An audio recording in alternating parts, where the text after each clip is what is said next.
After a week of separation, Ibrahim returned home, sharing exaggerated tales of his school life. One day, Gozi overheard the servants whispering in a room. Curious, she went to investigate. One of the servants, Sakir, revealed that she, her husband Suleiman, and their daughter Semele were being dismissed from the household. The servants Sakir, Nesrin, and Shea spoke ill of Amina, claiming that she was behind their dismissal. They're leaving, they can't stay in this house anymore. And it's not just them. None of us can stay here. One by one, we're all being cast out. They'll get rid of us all, and then they'll have the house to themselves. 4 months had passed since the picnic at Acacia. Outside, snow was falling heavily. Amina went to Chinedu's room to retrieve the sweets she had ordered. The room was lit only by the flames from the fireplace. As Chinedu handed her the small box of sweets, some photographs slipped from the table. They were pictures of young women. Amina sat on the sofa, gazing at the photographs in the dim light of the fire. Chinedu placed his hand on her knee, pretending it was an accident. At that moment, the fire dimmed, and the room grew dark. Both of them shuddered, feeling a strange excitement in their hearts. After a few moments of silence, Amina remembered the sweets and stood up to leave. Chinedu insisted that she stay, telling her how happy she made him and how much they could love each other. They moved to the window to watch the snow fall together. As Amina stood there, she recalled the night after their picnic at Acacia and was filled with a sense of dread, as though she were falling into a deep abyss. She tried to leave the room, but Chinedu stopped her and kissed her passionately. After Amina left, Chinedu sat down, contemplating what had just happened. As he searched for a match to light the fire again, he saw the box of sweets. He opened it and ate one, his mind wandering to the many romantic encounters he had experienced. One by one, he recalled his past relationships, but none of them seemed to matter anymore. He considered the love he would have with Amina to be superior to all his previous affairs. Chinedu, who had grown tired of women, saw them as mere toys to play with. But the love he would share with Amina would be different from anything he had ever experienced. It wasn't pure love that drew Chinedu to Amina. It was the thrill of a forbidden romance. Suddenly, he felt as though he had risen above petty affairs and sordid relationships. The small love stories of his past were over, and now a long love story was beginning, filled with passion, desires, fire, and happiness. He scorned his past memories, seeing them as the childish scribbles of his youth, things to be discarded and forgotten. Now, he would write the masterpiece of his love life, and when it was finished, he could close the book on his romantic adventures for good. This love, with all its dangers and challenges, would be even more exciting for him. He saw himself as the hero of a grand love story. He dismissed all his previous relationships, deciding that none of them had given him the thrill, the madness, the tears, the suffering, or the passion that true love should bring. But Amina would give him all of that. She would be the one he truly loved, his one and only great love. The others had just been a collection of meaningless toys, to love in secret, without anyone knowing. Oh, there would be such small pleasures in that. While standing among others, pretending to be distant from Amina, a single glance from her would say,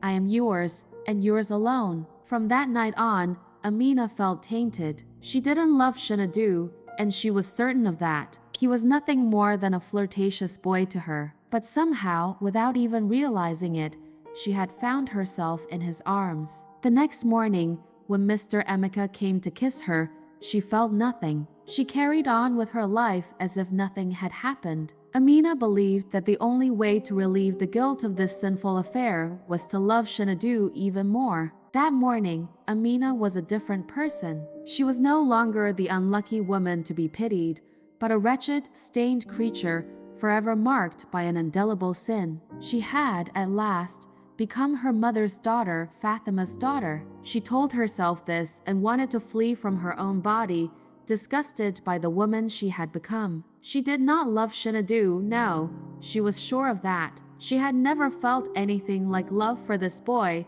who who was nothing more than a childish flirt. She had finally become her mother's daughter. Yes, she had gone to him, and in his arms, she had become a dirty woman. She couldn't find any other reason for what had happened. There must have been something in her blood, something in her very being, that had driven her to this, that had made her, without reason or excuse, become her mother's daughter. She blamed her mother for all the guilt and shame she felt. She couldn't remain just a passing memory in Chinedu's mind, like a prostitute he had acquired by chance. She had to own his life. She had to make him love her, to try to love him. This sinful love needed a future path, one that wouldn't drag her down but elevate her. Only love could cleanse this. That morning, when Mr. Emeka came into her room and said, "My dear, aren't you going to kiss me this morning?" Amina kissed him without hesitation, without feeling anything at all,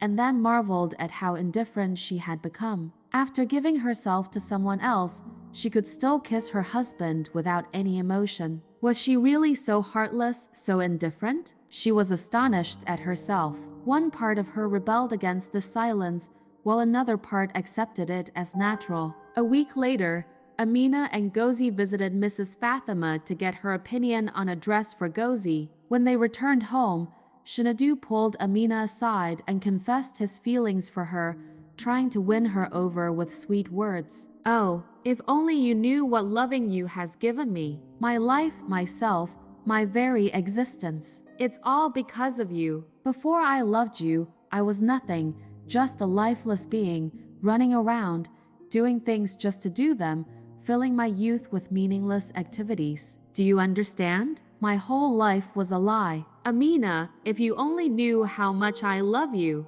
I'll love you until I die, even after I'm dead. And you love me too, don't you, Amina? You'll be mine, won't you? Only mine, right?" After this second meeting, the inner turmoil Amina had been feeling finally subsided. The worries that had plagued her over their forbidden love vanished. She now admitted to herself that she loved Chinedu. He would quench her thirst for love. The forbidden nature of their love, with all its dangers, challenges, youth, and excitement, made it all the more appealing to both Amina and Chinedu. This love, with all its dangers and difficulties, made it all the more attractive to them. There was a secret life they shared, hidden from everyone, yet bringing them closer together in all its beauty. One day, Chinedu suggested that they spend an entire night together. Amina agreed on the condition that they meet in Chinedu's room, not hers. Chinedu's writing room had a small bedroom attached by a door. They eagerly awaited the night to come. One night, after everyone had gone to sleep, she would slip out of bed, put on her slippers, throw something over her shoulders, and quietly open the door. Oh, the thrill of that moment! Chinedu, who usually spent half the week away from the mansion, began staying there every night after making the suggestion. About a month later, Amina quietly left her room one night, wearing her nightgown, and went to Chinedu's room. She asked him what they would do if they were ever caught. Chinedu, wanting to reassure her, replied, "Wouldn't it be wonderful? Then we would leave together. We would finally be happy." His promise to leave everything behind for her comforted Amina, and they spent the night together. Trembling, she opened the door. She couldn't tell if there was any noise, but once she was inside, she shut the door and stood still, listening to her surroundings. Nothing. There was no sound. The large house was fast asleep, breathing deeply and unaware of everything. So no one had seen her. Only the dark night itself had witnessed her passing. Could it really have been this easy? She could go back tomorrow night or the night after. What was there to fear? Even if they were caught, they would simply leave together, far beyond the seas. When Gozi found out that her brother Ibrahim had been moved out of their shared room, she was furious. Once again, she blamed Amina and ran straight to her father. However, Mr. Emeka explained that Ibrahim was growing up and that it was no longer appropriate for him to share a room with his sister. Gozi froze. They were really taking Ibrahim away from her, not even letting her have him for one night a week. None of this was being done for any reason other than to torment me, the unwanted daughter in this house. Just admit it. You want to isolate me, leave me alone. Ever since you came here, that's what you've been trying to do. One day, Gozi found out that Kioma, her governess, was going to be sent back to her hometown.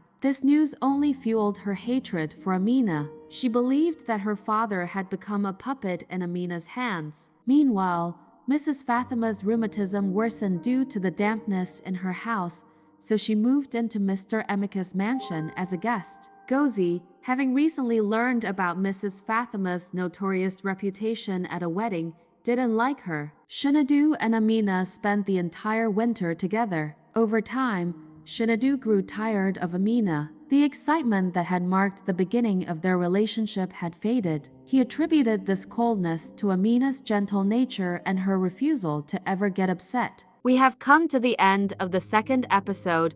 Don't forget to follow the channel and open notifications so as not to miss the third episode. Thank you for watching.